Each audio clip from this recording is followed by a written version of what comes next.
What's doing, everybody? Welcome to the channel. I appreciate you tuning in, as always. If you've never been here before, please hit the subscribe button. Check out some of my videos. I have plenty of content up there, about 150 videos. Hit the subscribe button, hit the notification bell. Everybody else, welcome back. Unique day for me today. Today is the day 12 years ago that I walked out of prison after serving 17 years. June 21st, 2013 was the day that I was released. As I was in there, I'll take you through what it felt like, what I was worried about, what I was excited about, the first thing I did, and those emotions that are involved when walking out the door. I wouldn't say that this entire video will be joyous. There's a lot of emotions involved, still 12 years later. But today is the day that I walked out 12 years ago. Knock on wood. Thank God I made it this long. You know, I lived a very destructive life before I went in there. I was pretty out of control, man. And so I remember the night before I was getting out, I was worried that they weren't going to open the door. You know, I didn't have any faith in the Department of Corrections, in the criminal justice system. I watched them play a lot of tricks on a lot of people, and I was just worried that that door wasn't going to open. But it did, and I stepped out. When I stepped out, my father was waiting there for me. My buddy Jimmy was waiting there for me. And my 8th grade teacher was waiting there for me. And it was special moment, of course, that feeling of the door opening and just stepping out onto the sidewalk, and was amazing. You know, something I had dreamed about for 17 years. Guess I just had a big smile. You know, I was glad to see some people there for me. My uncle Frank couldn't make it because he was down in Florida, but he sent an envelope and he sent me a pickup truck, which was very nice of him. And used pickup truck, but it was great. And so that was nice. And my 8th grade teacher was there, who I kept in touch with when I was away. I have a very unique story about him I'm going to tell in a future video. It's a very unique relationship that we have with one another. My buddy Jimmy was there, as you see in the picture. Jimmy had served a total of over 30 years in prison, got out before me. And I did a video with Jimmy that's posted. Jimmy and I still talk all the time. We just talked yesterday. And my father was there. You know, what was crazy, as I pointed out in a recent video, my father wasn't there for me.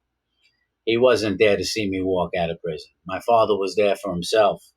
You know, after 17 years in prison, I was coming home to no family in the state of New York.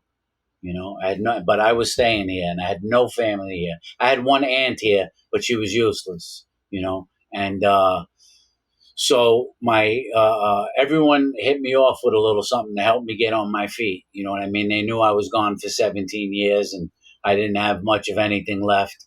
You know, my grandmother took care of me. Jimmy hit me off with something. My 8th grade teacher even hit me off with something. My father just patted me on the back, said, "Good luck," and got on the plane and went home. You know, real crazy, you know. But that didn't surprise me at all.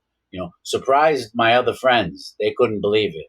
They were in shock that he did that, you know, and I explained to him that's the guy that he always was. So anyway, I step out, you know, and the first thing we go across the street to the diner to get something to eat. All of us. That was the first thing we did, sit in the diner. It was nice sitting in the diner. And then they said, "What's the first thing you want to do?" I said, "I want to go jump in the ocean. That's what I want to do." I dreamed of the beach, dreamed of jumping in the ocean. And so we drive down to the beach, and I got my bathing trunks on, my towel. It's the first day of summer, June 21st.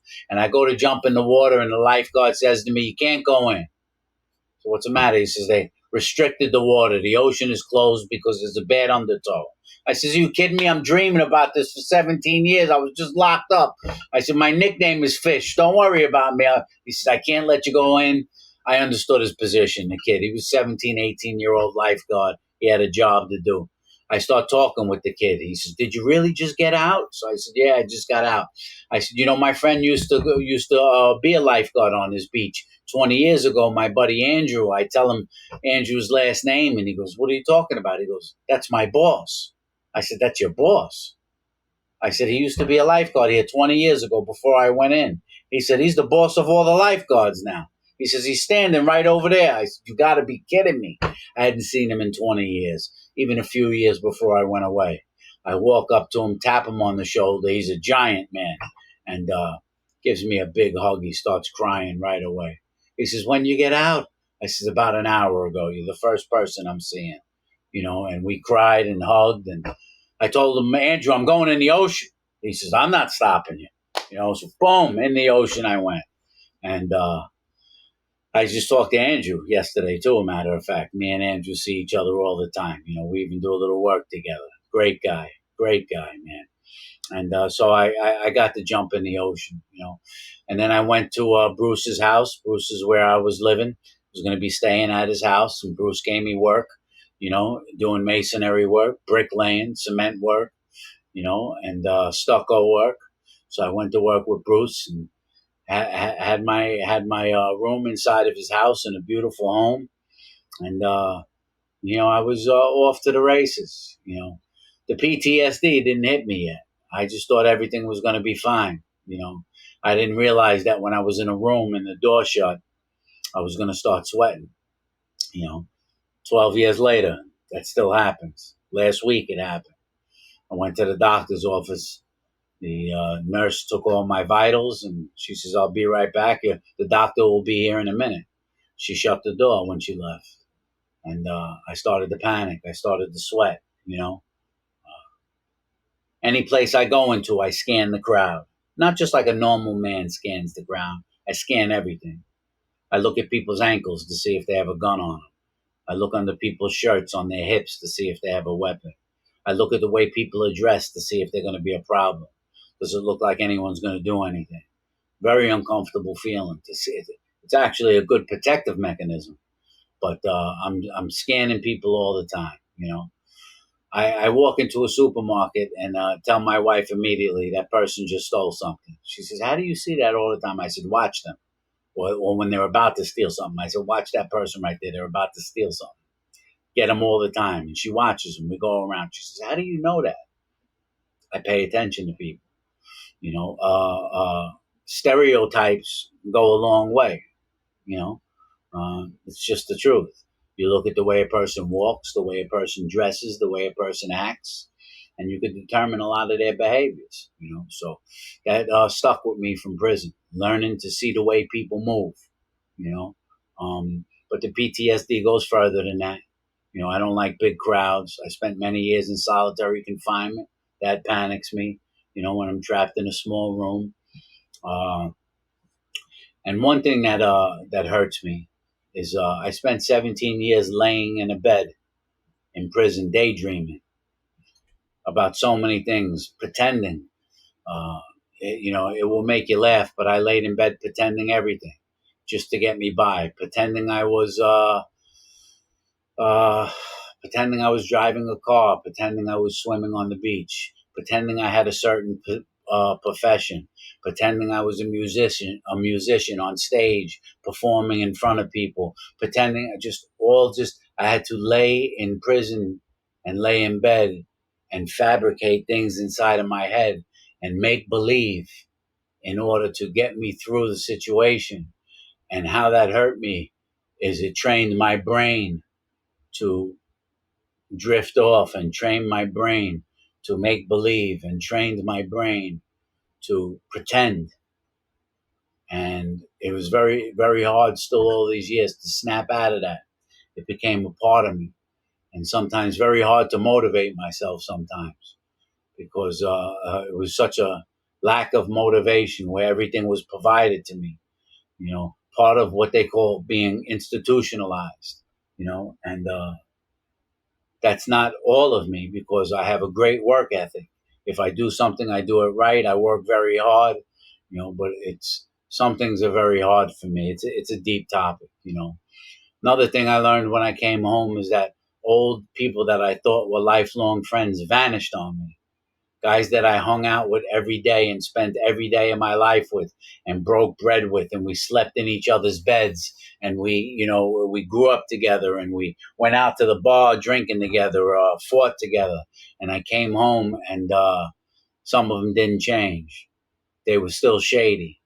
They were still someone that would like stab you in the back, and I viewed them as lifelong friends that I would do anything in the world for, but they were still stuck in this lifestyle because they didn't go through everything that I went through. It's a little difficult to explain.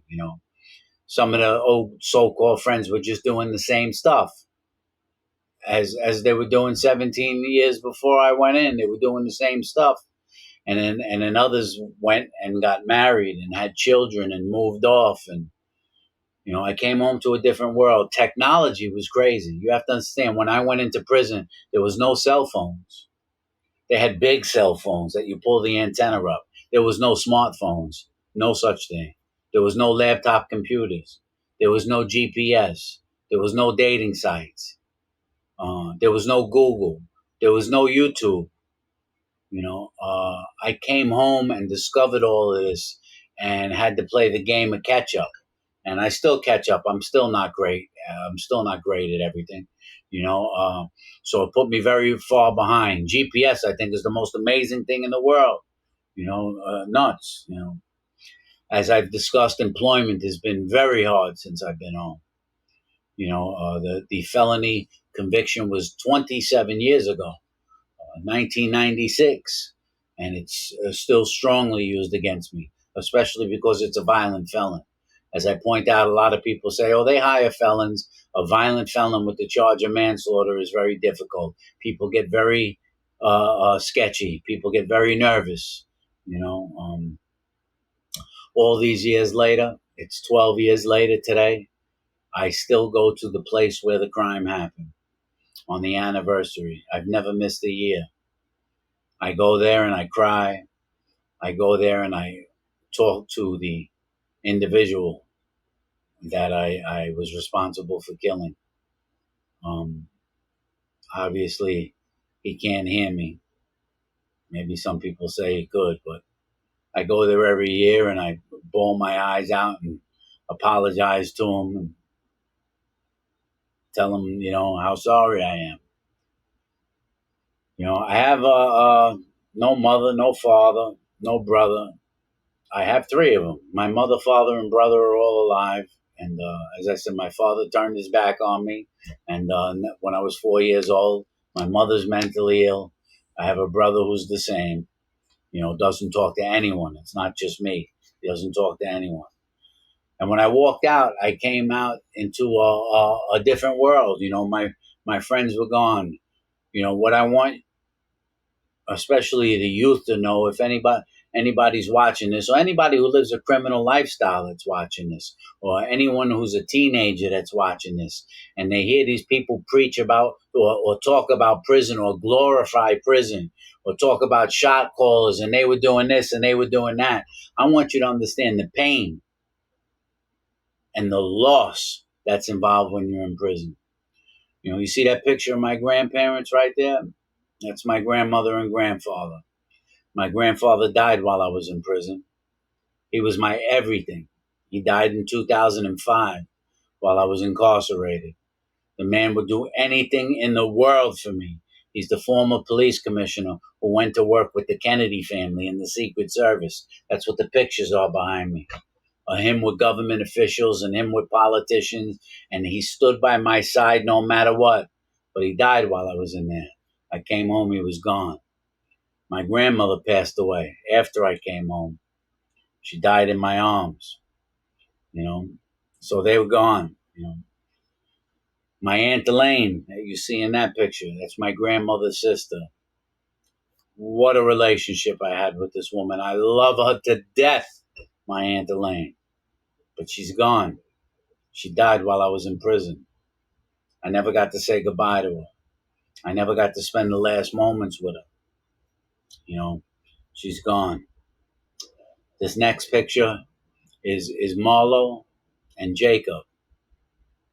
I can do a whole story about these two individuals, but they both died while I was in prison. Jacob, the younger one, was like my little brother because Mo, who's standing next to him, is his father. Mo was my mother's boyfriend for many years, and that's his son, Jacob. So he was like my little brother. Jacob was killed in Iraq. Mo died of a heart attack. Two people I could have turned to for anything in the world. They both died while I was in prison. I never got a chance to say goodbye to them. I don't mean to make it so depressing, but I'm explaining this to you because in the end, you're going to hear why this is so meaningful. There's Big Gino. Gino was just, I had a very unique relationship with Gino. We have a very unique story. I can do a video just on Gino. Gino died. Gino died driving up to go see his daughter in college. He fell asleep behind the wheel, and he was killed. 6'5", 255 pounds, a black belt in Brazilian Jiu-Jitsu, one of the most talented men in so many areas. And we used to spend a couple of days a week together before I was incarcerated. I never got a chance to say goodbye. There's Big Craig. That's my boy Craig. Craig couldn't handle life after incarceration. Craig was incarcerated as well. And Craig was staying with me. After I came home, Craig came home and he had nowhere to go. And he was staying with me and he was telling me he couldn't take it, that he went into prison. He lost everything. He lost all his money. He lost his house. He got fat. You know, he used to be real in shape. He was real depressed. He went and overdosed on purpose. He never did drugs in his life. He went and got a bunch of drugs and sniffed it and overdosed on purpose. So he was gone. There's my man Butch. Butch is gone. Died. Never got to say goodbye. There's me and Bruce. I did a video on Bruce. Bruce is the one who took care of me when I came home. He gave me a job. He gave me a place to stay. Bruce is gone. He died. Cancer. There's Joey Caron. Love Joey Caron. I did a video on Joey. He died of cancer. He's gone. Right here in this picture, that's my Uncle Frank. My Uncle Frank took care of me through my entire incarceration and when I came home. He was one of my rocks. If I ever needed him, all I had to do was pick up the phone. He committed suicide. He had 8 back operations because he broke his back and he couldn't take it anymore. So he committed suicide. I lost my Uncle Frank. This list can go on and on. There's actually a few more I was going to mention, but I won't get into them right now. My point is, and the reason I brought all those individuals up, is when you go into prison, you are going to lose a lot. You are going to lose things and experience things that you can never go back in time and do over. I could never be there for any of those individuals. They're all gone. And I was locked up in a cage, useless to any of them when they needed me or if they needed me. So you go into prison, you think you're running around committing crimes, selling drugs, doing drugs, driving drunk, anything. A lot happens when you're in prison. You lose a lot. And I did it to myself. I'm not blaming anyone. I'm responsible. I lost everybody that was meaningful to me. Almost everybody. And I came home to another world with nowhere to turn because they're gone. It's 12 years I'm home today. And it's hard for me to love the world that I'm in because it's just different. You know, It's very important that you guys live the right way. It's important that you do the right thing. It's important that you set goals. It's important that you live with determination. It's important that you go after those goals. People will say, for me, it's not too late. I see it as almost being too late. I'm in my 50s. I had a heart attack. I have 3 cardiac stents. I have diabetes. I had a full hip replacement because I lived a very destructive and abusive lifestyle. And there's repercussions when you live that way. I need you guys to live right. Prison is all not about shot callers and big shots and being gangsters. You know, I lost my buddy Joey. His nickname was Schnecky. I could turn to Schnecky for anything in the world. Schnecky's gone. What are you going to do? Right? I didn't make it to be depressing.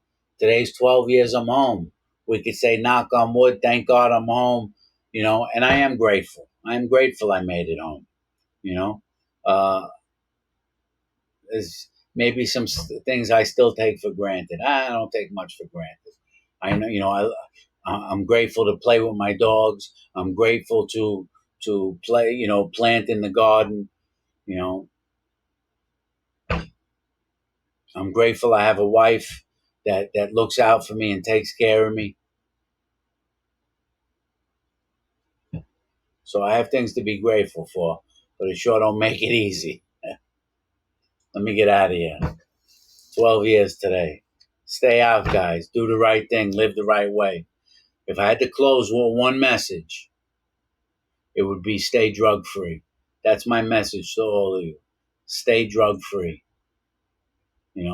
Drugs are responsible for over 90% of the men and women that are incarcerated. Either they sold drugs, they possessed drugs, they assaulted someone while they were under the influence of drugs, they killed someone while they were under the influence of drugs or alcohol, they did a robbery to get money to get drugs, they did a burglary to get money to support their habit. 90 something percent is drug related. Stay drug free and live the right way. Guys, take care.